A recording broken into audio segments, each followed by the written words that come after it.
السلام عليكم ورحمة الله وبركاته. كيفكم أعزائي؟ إن شاء الله تكونوا بخير. اليوم بدي أفرجيكم وصفة من وصفاتي اللي هي فطاير بزعتر.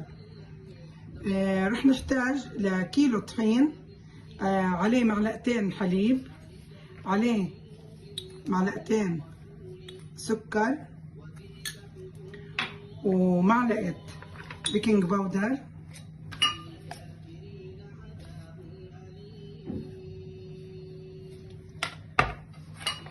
وعليه كمان معلقتين خميرة، لأنه الجو بارد، يعني عادي لو زدتي بالخميرة لأنه الجو ما بيساعد على التخمير. هاي المواد الجافة اللي عزتها للعجين. عليهم معلقة ملح،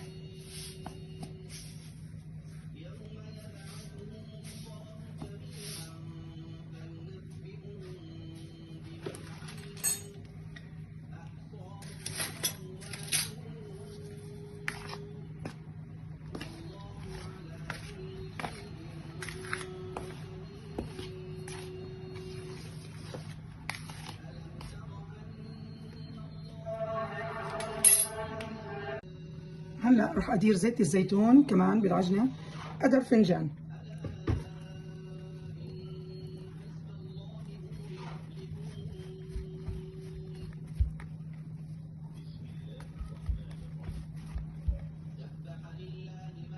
هلا رح ابلش اعجن بالمي الفاتره.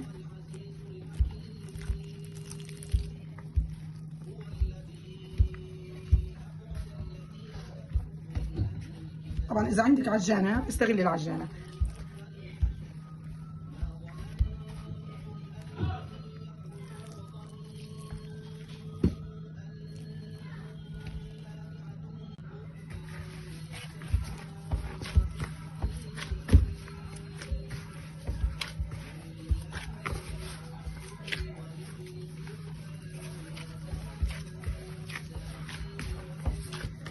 طبعا انا فرجيت الصبايا كيف طريقة العجن لحتى يتعلموا. ولا عندي انا عجانة بس بيجي عبالي اعجن على ايدي.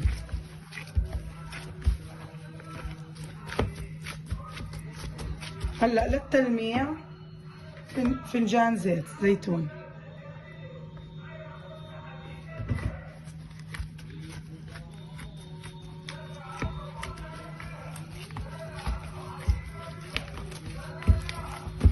طبعا كل ما نكهتيها بزيت الزيتون تطلع اطيب العجينة. بتركها هلا ترتاح وبعدين برجع لكم. هلا هون انا قطعت العجين، بسم الله ما شاء الله خمرت العجينة، عشان هلا بدي ابلش اشتغل فيها. بسم الله.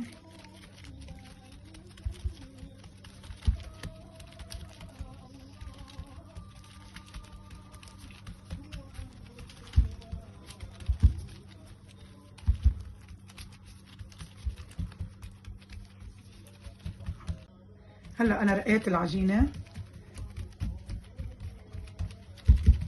بحاول اخليها شفافه.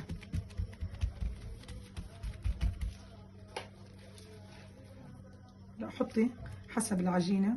هون انا كنت محضره الزعتر وغسلته ومعصرته وفارمه بصل، ونفس الشيء برضه عصرته ومجهزته. رح اضيف له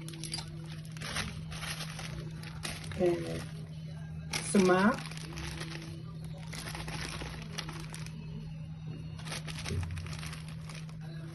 راح اضيف له الشطه، الفلفل الحار طبعا،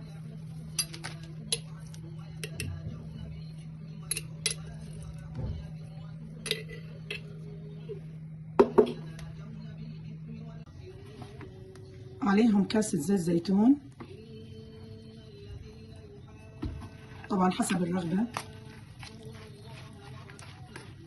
كيف بتحبي الحشوه تكون انت، زي ما بتحبها عائلتك.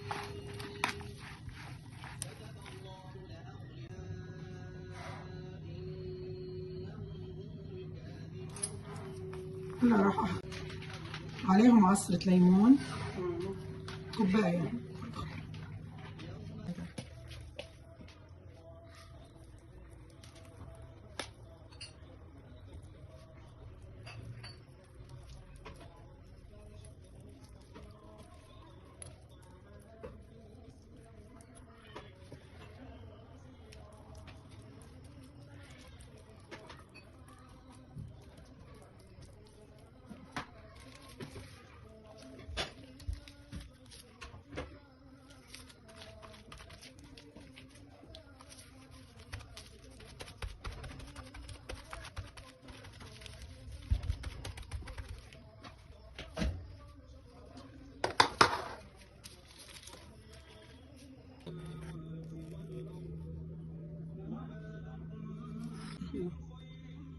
وهي النتيجة النهائية للفطاير.